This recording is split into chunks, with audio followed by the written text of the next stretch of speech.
Hi, and welcome to OCU TV 22's News on the Twos. I'm Daniel Paugh. And I'm Julianne Thomason. Thanks for joining us on our first broadcast of the semester. Here at News on the Twos, we'll keep you up to date on the campus news you need to know. We start today with a big story. Nearly 800,000 immigrants could be displaced if Congress doesn't find a solution to the Deferred Action for Childhood Arrivals program, also known as DACA. News on the Two's own Miguel Rios is a DACA recipient himself and has the story. That's right, Julianne, and 7,000 of those people are here in our state, including me. DACA was implemented by the Obama administration in 2012. It protects immigrants brought to the U.S. as children, now known as Dreamers. President Trump announced last month that DACA would be ending, something OCU staff members felt they needed to address. OCU professors used Constitution Day to discuss a constitutional issue. They chose DACA as this year's topic and organized a panel with a Republican state senator, a school superintendent, and a DACA Oklahoma representative and attorney. Dreamers who benefit from DACA get a work permit and a social security number, which they can then use to get a driver's license. Alejandra Santillan is one of those dreamers. I thought this was going to change things completely for me because after I finished school, I wouldn't know if I would still be able to get a job or really what would be of my life. They are leading us in the right path with DACA, but without it, they're leaving us behind with nowhere to go. President Trump gave Congress 6 months to come up with something else to protect the Dreamers before DACA ends in March. Some Republican state senators, including Oklahoma's James Lankford, have been working on a bill to protect the Dreamers. The Succeed Act, which includes a 15-year path to citizenship, is being discussed by Congress. People have until October 5th to renew their DACA before no more renewals are granted. All right, thanks, Miguel. A student says he was racially profiled recently by campus police. Broderick McWhorter said OCU PD entered his room at 2 a.m., saying they were investigating a broken parking garage sensor. McWhorter claims the officers said they were looking for a black suspect. But the police report of the incident only mentions a white woman. In an off-camera interview, Chief Brad Brown said not every detail of an investigation needs to be recorded in a police record. If they don't feel it's relevant, it's not necessarily going to make it into a police report. They don't record everything that's done. They record the permanent facts that have to do with the crime or the incident. Chief Brown encourages students to contact him or other superiors if they feel something an officer did was not right. For more information on developing this story, visit mediaocu.com. Here in Oklahoma City, 4 elementary schools have been preserving pieces of the Confederate history for many years now. In the wake of the Charlottesville riots and the removal of Confederate monuments and statues around the nation, some people want to know if the names of some OKC public schools should be changed as well. Elementary schools Stand Watie, Lee, Jackson, and Wheeler are all named after Confederate soldiers. Stand Watie principal Teresa Manzanito says she hasn't gotten any complaints from parents or staff. So in the meantime, she's just focusing on her students and their education. Well, and here's the thing. The number one priority for us here as the team is that we have to have teachers in every classroom, books and supplies for every student, appropriate desks, and a cafeteria to feed and house them. We have to have adequate safety procedures, and then we have to talk about student learning and track that. Those are our main focuses. The school board plans to meet on October 23rd to decide whether or not they will need to get public input or take any kind of action on the issue. A poster by the Black Student Association was ripped down last month, and when the art club made their own posters showing support for the group, those posters were torn down too. BSA was inviting students to a social event they host each year. After the first flyers were ripped down, they posted more, and those were torn down too. In their latest meeting, they talked about what happened and how they reacted to the situation. We want to promote an open atmosphere, because I feel like just kind of what happens is no one really feels comfortable from different races kind of communicating things to each other, and you know, like nobody wants to be the villain, and it kind of feels like at times we can all feel attacked. The vandalism was reported to the housing office, who said they're working to identify who's responsible. Starting this week on News on the Twos, we'll be featuring a new segment called An Inside Look. Our very own Kelsey Simmons takes a look at what life is like as a minority student here at OCU. Over to you, Kelsey. Thanks, Julianne. Like she said, this is an inside look. Every week, we want to feature minority students on campus, ask them about their experiences, perspectives, and overall outlook as students at OCU. This is episode 1, A Token Black Girl, featuring exercise science junior Alexis Matoyer. Alexis is a member of the Black Student Association here at OCU. She'll be telling us about PWIs, predominantly white institutions, and HBCUs, historically black colleges and universities. She'll be elaborating on her experience being a black student on this campus. Just being that token black girl, I feel like I am like on the team, at my job. Sometimes I feel like I have to be more black than I actually want to be. And then sometimes I just have to like tone it down just for certain situations. But like that's why it's so important to have my black group of friends, because now I'm just me. This year is definitely a lot better. I've noticed a lot more black people on campus. It just makes me feel more comfortable than being at like having like 30 black people on a 1,500 student campus, and you can only talk to so many of them. They're like, oh, you're white because you go to a PWI instead of going to a HBCU. And it's like, not really. Like, you're still getting your education. It's just that you're around more people that look like you, and I'm around more people that look like the people I'm going to be working with. We are seen as one, like the faculty treats us as one, because we are one, basically. We just have a different skin color. Yeah, you'll still have those other people who think differently, tear down your posters, or say the N-word to you. So it's just, you got to pick and choose your battles sometimes. This was the first episode of An Inside Look. We'll introduce you to another student next time. Julianne, back to you. Thank you, Kelsey. Well, there's a lot more to come here on News on the Twos.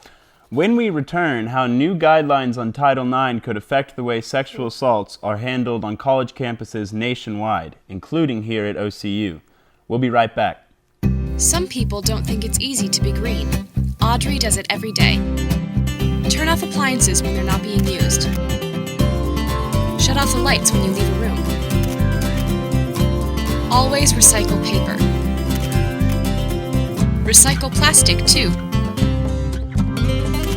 Today, Audrey did her part in helping OCU conserve. It's that easy. Have you done the same? Visit okcu.edu/bluegoesgreen for more information.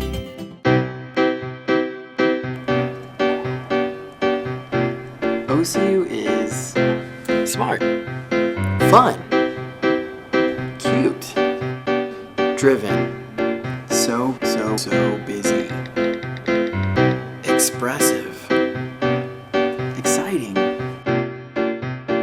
But you know this, you go here. OCU is my school.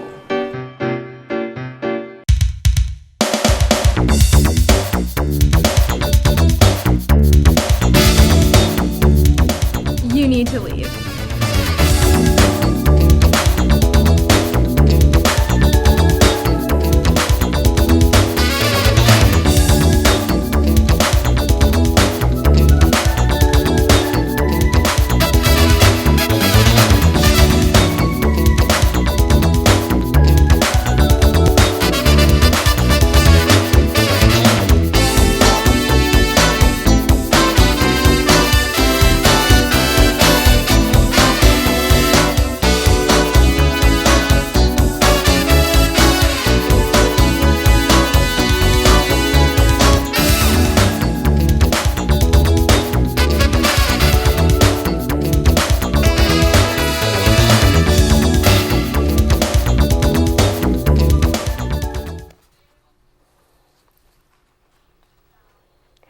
Scabies. It's an itchy, contagious condition, and it's here on campus. Scabies causes extreme itchiness because it's a tiny burrowing mite. Symptoms may include bumps or redness and can often be self-diagnosable. But doctors say catching scabies takes more than just brief contact. It can often take spending up to 10 or 15 minutes with someone before it spreads. I've had it for like months now, and it showed up as like little crusty flakes on your hands. It feels itchy all over your body, like your arm, your leg, your torso. It's a cream that you just put on from your neck down. Just rub it on. Comes in like a toothpaste tube. You leave it on overnight. You wash it. You shower it off the next morning, and you're done. Hey guys, remember we all had scabies freshman year? That was fine. That's how Although Simone was technically cured, he says he's still itchy, but at least now he can laugh about it. In the meantime, students who are worried about scabies should contact the campus health center. The Department of Education is revamping Title IX. That's the federal law that applies to nearly all colleges and universities regarding athletics, discrimination, harassment, and sexual assault. Right now, it's sexual assault and how it's handled on campuses that is being reevaluated by the Trump administration. News on the 2's Jamison Kiefover has the story. U.S. Secretary of Education Betsy DeVos recently announced that schools can now change the way they investigate reports of sexual assault. The Obama administration relaxed the guidelines to encourage victims to come forward. This meant that campus Title IX investigators only needed a preponderance of evidence to take action against the accused. Washington has insisted that schools step into roles that go beyond the mission of these institutions. But we should also draw on medical professionals, counselors, clergy, and law enforcement for their expertise. DeVos, however, is concerned for the rights of the accused, including due process, a timely investigation, and the possibility of false reports.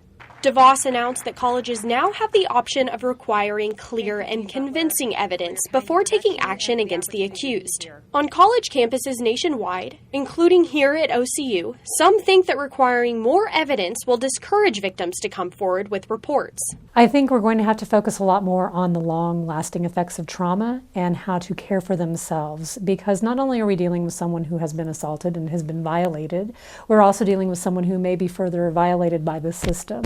So you coming forward and saying, hey, this happened to me, automatically puts people on edge, when at that moment you just need to be comforted and people just surround you and say, you know, we love you, I'm sorry that this happened, what do you need? People tend to repel from that conversation. Bond and others are concerned that victims might not know how to preserve evidence, and if they do know how, they will decide not to make a report, because involving police or going to a hospital could be traumatic, making it harder to fully investigate. And I think if we go back to the clear and convincing evidence, then we're going to push more people back. However, DeVos's announcement does not force colleges to change how they investigate sexual assault, but they can change their policy if they want to.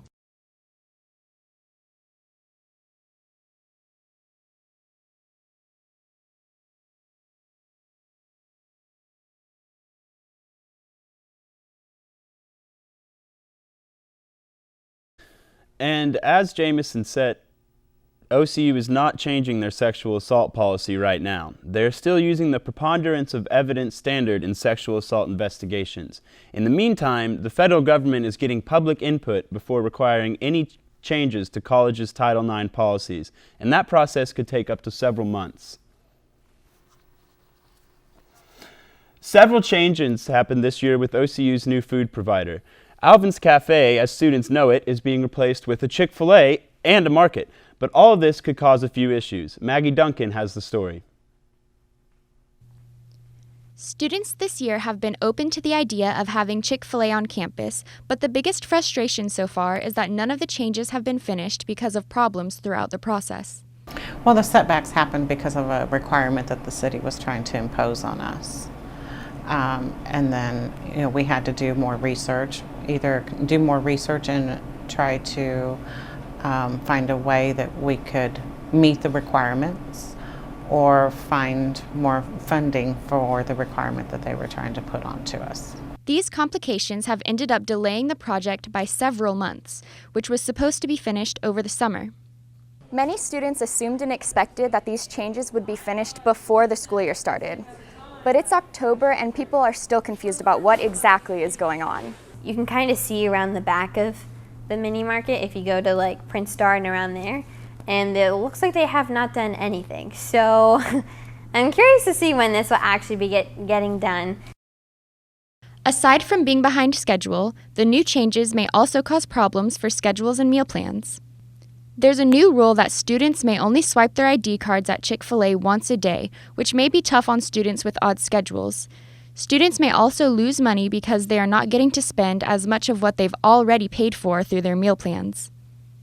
I would like to have more control over how much money I'm spending during a semester on food.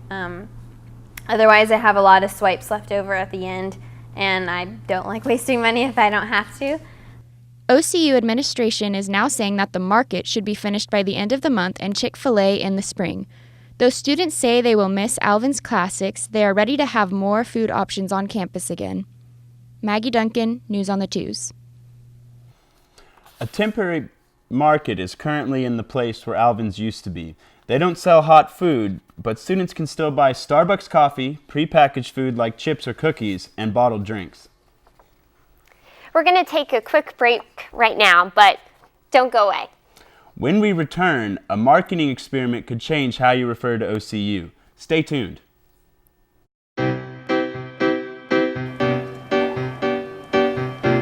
OCU is smart, fun, cute, driven, so busy, expressive, exciting. But you know this, you go here. OCU is my school.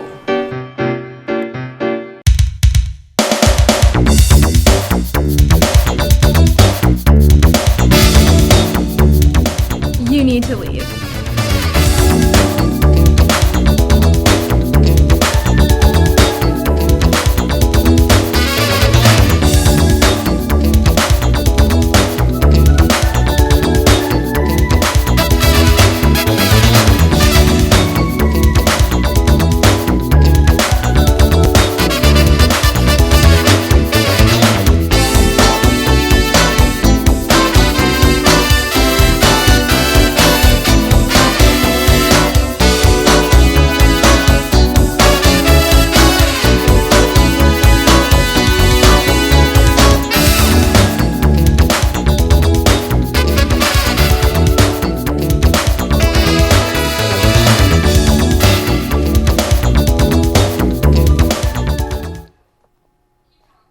Welcome back.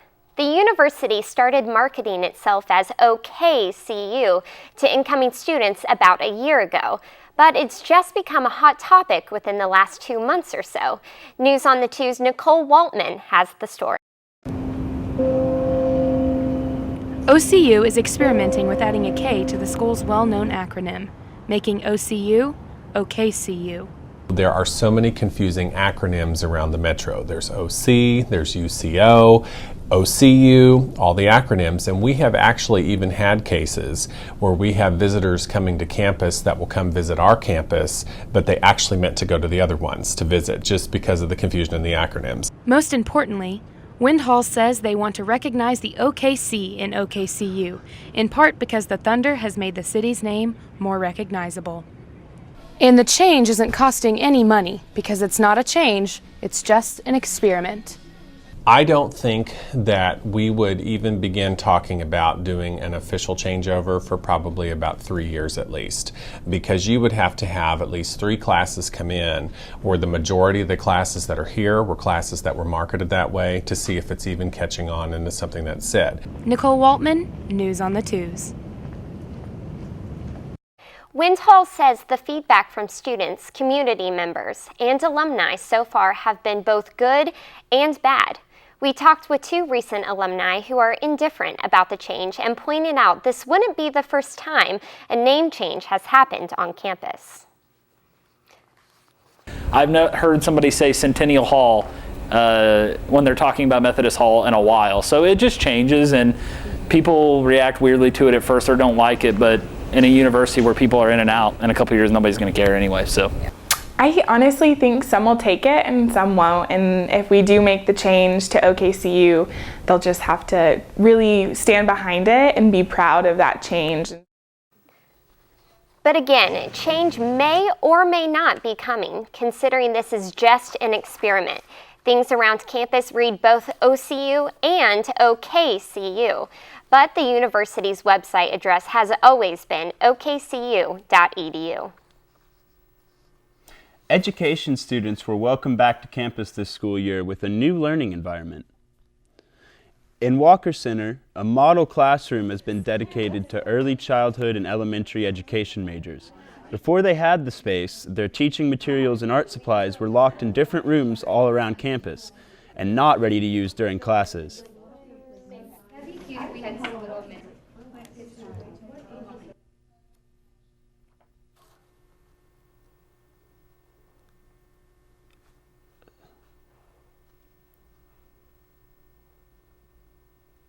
I like that the model classroom allows us to be able to use the whole space and know exactly where everything is and feel like an actual classroom what we'll be teaching in later on. And like when there's this or what kind.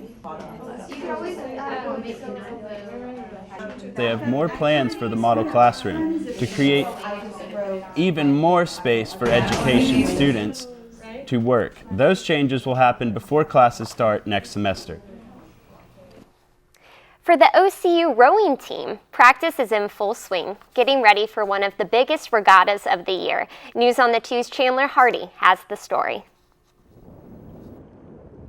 Head rowing coach Tom Doherty is preparing the men's and women's rowing team for their season opener, Head of the Oklahoma, which takes place on October 7th and 8th. So we've been practicing twice a day usually. So we have a morning practice and then we have an afternoon practice with weights. While most students spend their time resting and recuperating after a long week, the Oklahoma City University rowing team spends their time here at the Devon Boathouse. I think they'll be prepared, especially for the small boat stuff, which we've kind of been training in, the pairs, the singles, the doubles, a little bit more. We will race an 8, we'll put an 8 out there, but it hasn't been our main focus this fall. During the day, the team will race an 8-man boat, 4-man boat, 2-man boat, and single-man boat. After the sun sets on the river, the stadium lights will come on and set the stage for night sprints. Senior rower Jimmy Francis is most excited for that. Pretty unreal to be racing under the lights. It's kind of like a football game or something like that. And usually the shore is all lined up with people. And sometimes they do like fireworks displays and stuff. So it's just an awesome event.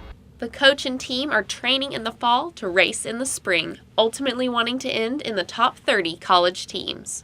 Chandler Hardy, News on the 2's. It's been mascot by committee for OCU so far this year, with 3 different students having donned the suit. Palm and Cheer is offering a $1,000 scholarship for anyone willing to suit up and show their school spirit. But for junior Alexis Machuire, being Starsky is about more than just the money. Jumping, kicking, dancing, and posing, and when he's not raising school spirits, Starsky finds other ways to give back.